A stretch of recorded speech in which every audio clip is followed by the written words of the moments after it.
The wind howled through the frozen peaks of the northern wastelands, carrying whispers of a name long forgotten, Elsa, the Ice Queen. Her palace of ice stood untouched by time, an unyielding fortress of solitude.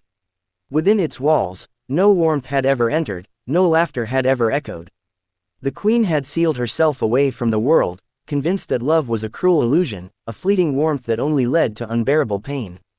But one night, a presence broke through the eternal frost. Lyra, the Tooth Fairy, entered the Ice Queen's domain with wings shimmering like golden fireflies. She had been drawn there by a child's wish, a young boy from a distant village who had lost his first tooth and asked for something impossible, to bring warmth to the Ice Queen's heart. Elsa met Lyra at the palace gates, her piercing blue eyes as cold as the storms she commanded. "You have no place here, fairy," she warned, her voice echoing like ice cracking under pressure. "Leave before you freeze like all the others who have tried to change me." But Lyra did not fear the cold. She stepped forward, her presence radiating warmth, her golden magic flickering like embers in the icy darkness. "I am not here to change you," Lyra said softly. "I am here because someone still believes in you." For the first time in centuries, Elsa faltered. Over the weeks that followed, Lyra remained in the palace, refusing to leave. She spoke to Elsa of the world beyond the ice, of children's laughter, of love that did not wither and die but endured even the harshest winters. Elsa resisted at first, summoning blizzards to keep Lyra at bay, but the fairy's magic was not one of fire, it was one of gentle persistence. Slowly, the ice began to crack. Elsa found herself drawn to Lyra, to the warmth she carried. It was not just the glow of her fairy wings, but the way she spoke, the way she smiled despite the cold. For the first time in centuries, Elsa allowed someone close. She told Lyra of the betrayal that had frozen her heart, of the love she had lost long ago. Lyra listened, never judging, only offering the quiet comfort of understanding.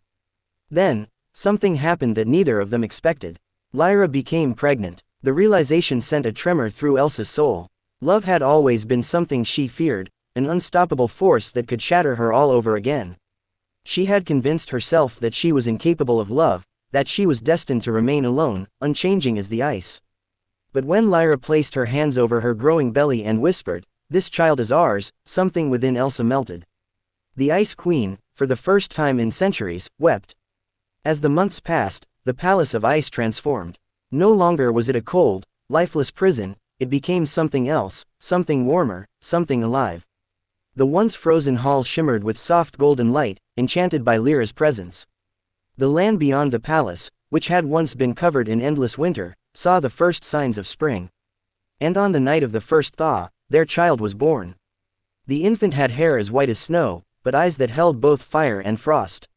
As Elsa held the child in her arms, she felt something she had long forgotten, love, unbreakable and pure. Lyra watched as Elsa's ice-covered heart finally thawed, not by force, but by the warmth of something far stronger. Their child, a being of both warmth and cold, was destined to bring balance to the world. And in that moment, Elsa understood. True power was not in ice or fire. It was in love, the kind that endured, that forgave, that healed even the deepest wounds. For the first time in history, the Ice Queen was no longer alone. She had a family, a future. And with Lyra by her side, the frost of the past finally melted away.